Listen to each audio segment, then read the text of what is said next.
guys, so it's the same day as the hurricanes, which I was all stressed out about.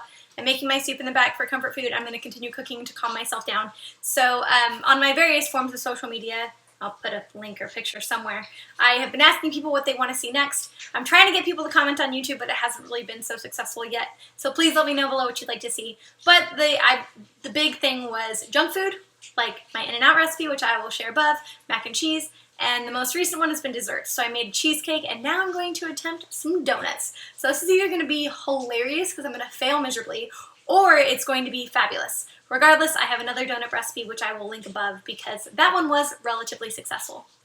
First things first are the ingredients. Gluten is what makes, and yeast in the dough is what makes it like tacky and sticky, which helps it hold together when you're going to fry it. I obviously cannot eat that because it makes me super sick. If you have IBS, if you have celiac, if you have inflammation, ulcerative colitis, if you have anxiety, depression, ADHD, possibly autistic tendencies or Asperger's, this diet, ketogenic, is for you. If you want brain clarity and function, this diet's for you. Okay, blurb about keto over. So, we're going to be making this out of coconut flour and some other stuff. So, first and foremost, I'm going to use 4 eggs. 4 whole organic, grass, pasture raised, blah, blah, blah, whatever, fancy eggs. You want the yolk to be super orangey, not yellow. Organic Psyllium Husk, I've been using this a lot in my recipes lately. I will put the link below. It's not like, I've never seen it at a regular grocery store, so I buy it on Amazon. But this is going to help it stick and clump. And I have been using the whole ones, not the ground ones. So there is a difference. And then apple cider vinegar. Now that might seem a little bit weird, but it can help with the raising properties and the floof of the donut. You know, floof thing? Yeah, that's the thing. And then I'm going to use as the base, as the flour, I'm going to use a mixture of coconut and almond flour. Coconut, I believe, has more carbs than almond flour, and so I use these sparingly. Don't sit down and eat like 12 donuts, okay? I don't care if it's made of this great ingredients. It's still not good for you. Then we're going to have some heavy whipping cream instead of milk for fat content. If you use coconut milk, use full fat canned. I have some right here. I always have some on hand. It's another thing that's linked in the description box below. These are really tasty. So that's that. Now, as far as for sweetening properties, I don't use Splenda, aspartame, anything really heavily processed. Stevia is a leaf, and that's typically what we use. However, today I'll be using a little bit of leftover swerve, which I will also put below. This is a 1-to-1 ratio with sugar. I prefer stevia, but I want to use it up, and I want to try it and give you my honest review. I tried to put it in this cute little coffee-like sugar dispenser, and it's so humid in Texas that it's solidified in the bottom. Yeah, that's a thing.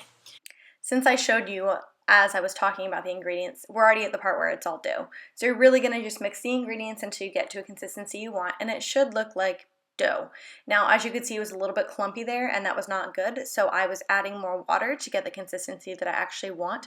You want it to be slightly tacky and stick to your finger, so I did add another egg to get that to help.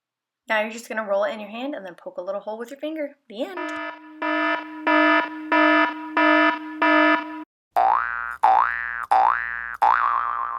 This is the brand of coconut oil that we use, and then I'm going to use a whole cup because I want it to be, well, maybe half a cup. I just want it to be at least half the depth of my donut. Does that make sense? So you want to fry it on one side of the donut and flip over. That way it cooks evenly, right?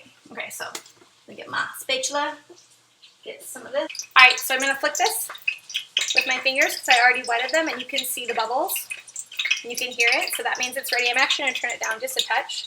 Once your donuts are fried halfway on one side, you want to get a slotted spoon that's metal, so that way you don't melt your plastic, and then flip them over. Do not use a spatula, they will break into a billion pieces. I do not have a specific baking rack, so I just took this out of my convection oven, and that's what I'm going to put the donuts on when they're done. Just take it out. If you want to take out the big one out of your oven, go for it.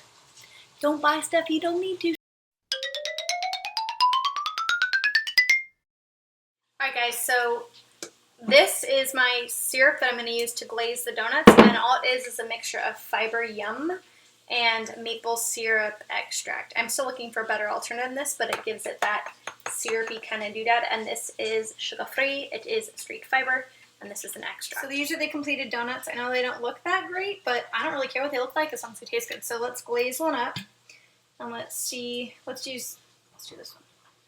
Doo-doo-doo.